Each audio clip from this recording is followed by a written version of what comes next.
અને હવે જોઈએ અન્ય સમાચાર ગાંધીનગરથી, જ્યાં ગૃહમાં ગુંજ્યો એઆઈ સમિટમાં કોંગ્રેસના વિરોધનો મુદ્દો।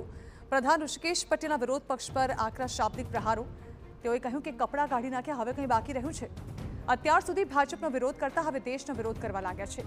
તેઓએ કહ્યું છે કે આપણી સંસ્કૃતિ છે કે મહેમાન આવે તો ગામના વિવાદની ખબર ન પડે, ગામના તમામ લોકો જે છે તે મહેમાનને ચા પીવા અને જમવા લઈ જાય, પરંતુ કોંગ્રેસે કપડાં કાઢી જે કામ કર્યું તે નિંદનીય છે।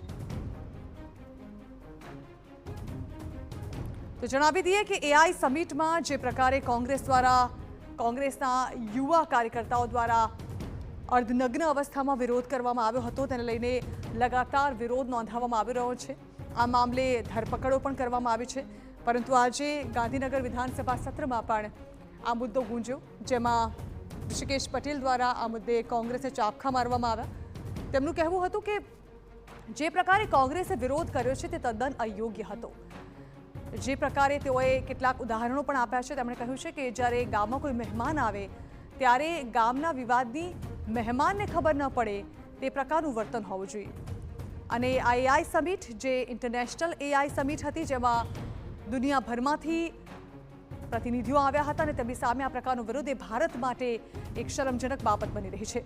ત્યારે આ અંગે વધુ વાત કરવા માટે સંવાદદાતા રોનક વર્મા જોડાઈ રહ્યા છે।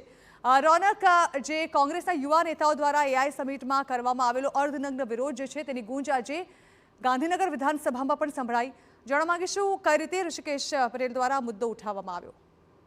બિલકુલથી ગુજરાત વિધાનસભાનું અંદાજપત્ર સત્ર છે તે અત્યારે ચાલી રહ્યું છે અને આજે અંદાજપત્ર ઉપર ચર્ચાનો પ્રથમ દિવસ છે, જેમાં દિવસભર જુદા જુદા સભ્યો દ્વારા ચર્ચા કર્યા બાદ છેલ્લે ચર્ચાને અંતે મંત્રી ઋષિકેશ પટેલ છે તેઓ વિવિધ વિષયો ઉપર જવાબ આપી રહ્યા હતા। ત્યારે આર્ટિફિશિયલ ઇન્ટેલિજન્સ અને તેના ઉપર ગુજરાત સરકાર દ્વારા અંદાજપત્રમાં લાવવામાં આવેલા કાર્યોને લઈને ચર્ચા ચાલતી હતી। તે દરમિયાન ઋષિકેશ પટેલે એ દિલ્હીમાં થયેલા વિરોધનો મુદ્દો ટાંકતા કહ્યું કે આપણી એ પ્રથા છે, જ્યારે આપણા ગામમાં કોઈ પણ મહેમાન આવે તો એ મહેમાનને સાચવવામાં આવે છે। ગામના દરેક ઘરના લોકો છે તે ચા માટે, જમવા માટે આમંત્રણ આપતા હોય છે અને ગામના કોઈ પણ વિખવાદ છે તેમને ખબર ના પડે તે પ્રકારનો પ્રયાસ કરતા હોય છે। એક તરફ આ પ્રકારની આપણી સંસ્કૃતિ છે, તો બીજી તરફ દિલ્હીમાં આટલું મોટું જે વિશ્વ કક્ષાનું એઆઈ સમિટ ચાલી રહી હતી ત્યારે કોંગ્રેસ દ્વારા જે વિરોધ કરવામાં આવ્યો તે શરમજનક છે। ન માત્ર એટલું, પરંતુ કોંગ્રેસ અત્યાર સુધી ભાજપનો જ વિરોધ કરતી હતી, પરંતુ હવે આંતરરાષ્ટ્રીય કક્ષાએ આ પ્રકારનો વિરોધ કરીને નાક કપાવ્યું હોવાની વાત પણ ગૃહમાં છે તે કરવામાં આવી છે।